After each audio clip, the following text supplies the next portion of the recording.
ilalagay mga suki yung ating gata ng nyug. Yan, lagay na natin yung ating gata. Then, lagay na natin yung bawang. Then, maglalagay tayo ng paminta.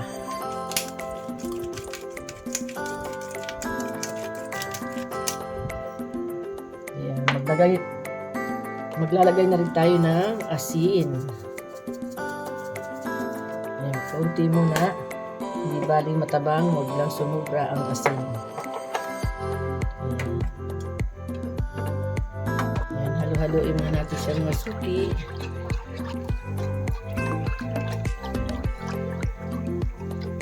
Haluin muna natin siya mga suki para hindi magbuo-buo ang gata.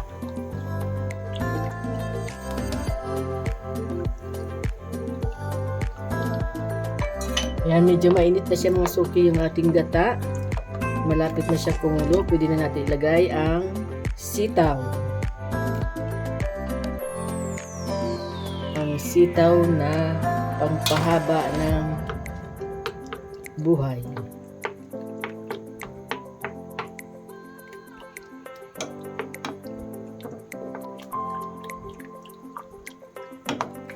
Ayan, mainit na.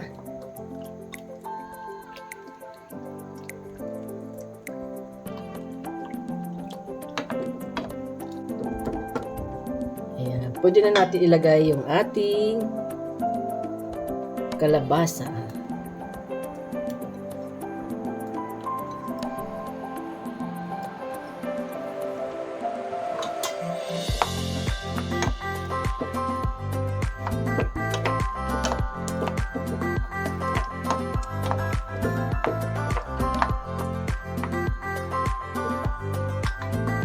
Sunod na natin yung ating sugpo.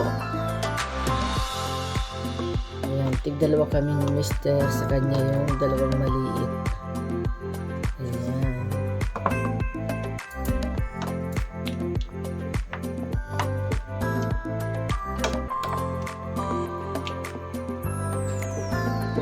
Ayan, yung mga suki. Hintayin na lang natin siyang maluto.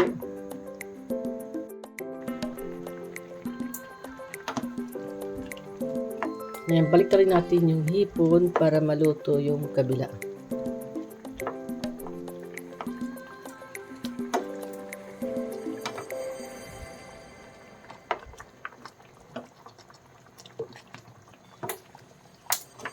Ayan, dahil may request si Mr.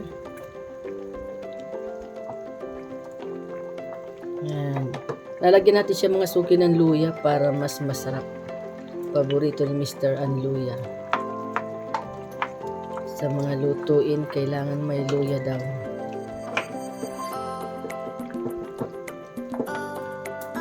Ayan, ready na mga suki, oh. Ayan, luto na siya mga suki.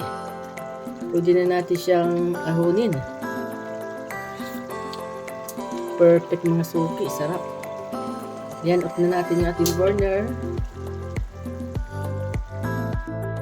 Ayan, ahunin na natin mga suki. Pipiliin natin yung malaki. Ayan, unahin muna natin yung ating sitaw.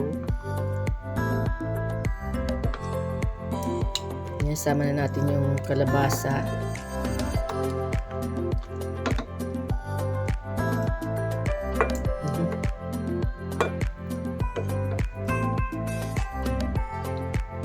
Ayan, lagyan na natin yung ating hipon. Ayan. Ilagay na natin yung ating sugpo. Ayan, piliin natin yung malaki.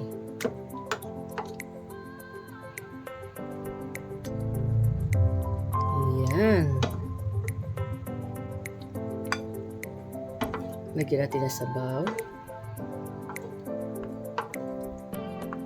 Ayan, luya. Ayan, ito na mga suki.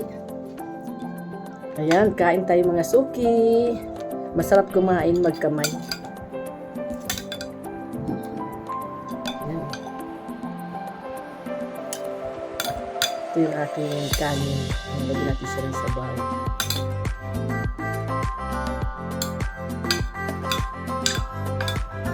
Kaunting kanin lang. At kain po tayo ng suki. Kamay tayo magkamay.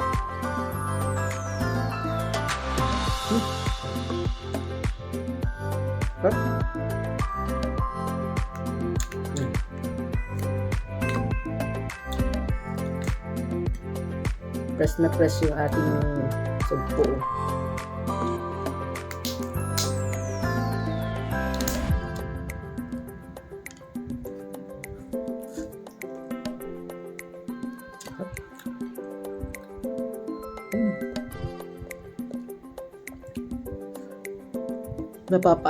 Mapapa-under rice tayo nito.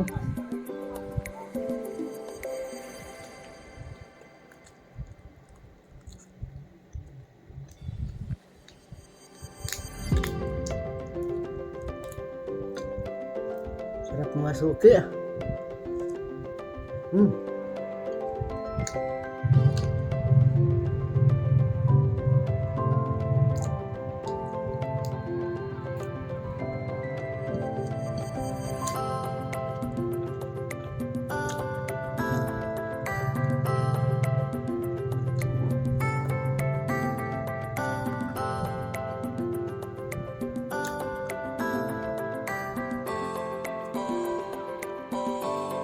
Gusto isa pa lang ay busog na kain sa isang sugpo.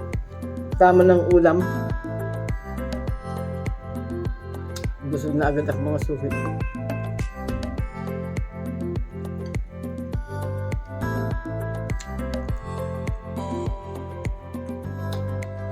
Wow.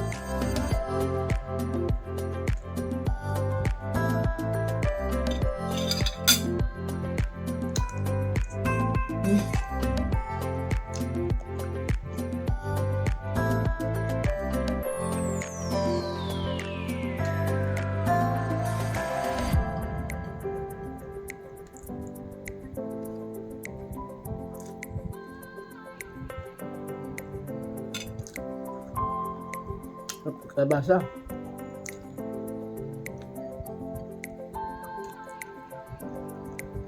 Perfect. Harap. Mahina talaga kung kumain mga sugpo mo.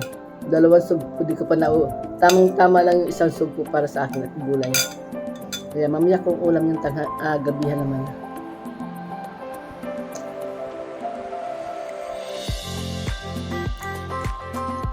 Maraming salamat po sa lahat ng mga nanood. God bless po. Bye-bye. Ingat po kayo. Bye-bye.